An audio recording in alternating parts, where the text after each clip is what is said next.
Morning, Steve Free in Chicago with the morning grain comments. Grains are lower. Beans down about 11 cents, corn down, and wheat down about 3 to 4 cents. Outside market stocks are higher, and you've got the dollar mixed maybe a little bit lower, crude lower, and gold mixed a little bit higher.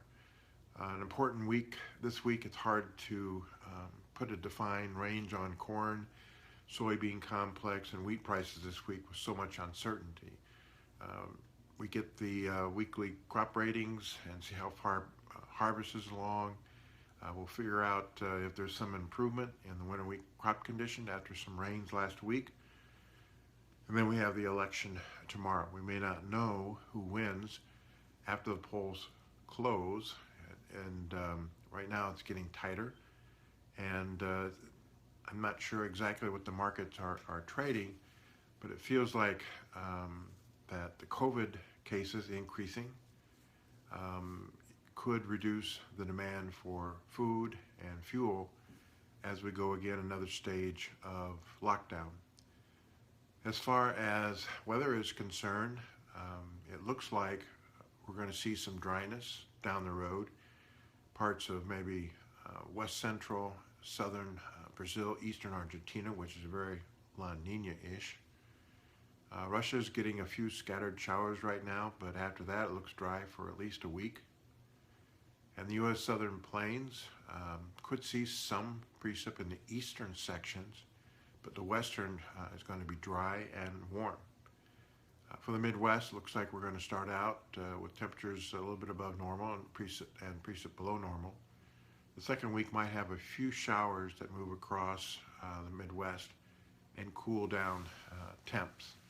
And then we have the USDA report in which some people are dropping the corn yield to 176, 177, maybe a half a bushel in the beans to 51, and raising U.S.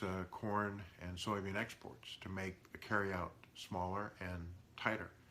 And we're still looking at a tight old crop situation for beans in both Brazil and Argentina. So one key would be if China comes in and starts buying again, especially after the election, some of the corn, soybean, DDGs, and ethanol needs that the market is thinking that they need from us before the next South American harvest.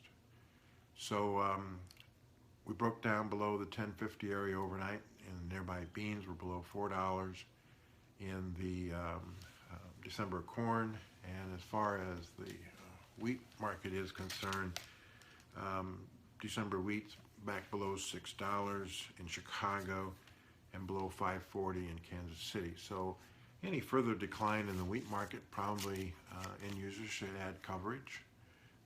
And if we get back much over $6 in Chicago wheat and maybe the 575 area in July, Kansas City wheat, farmers should take advantage of that and sell some.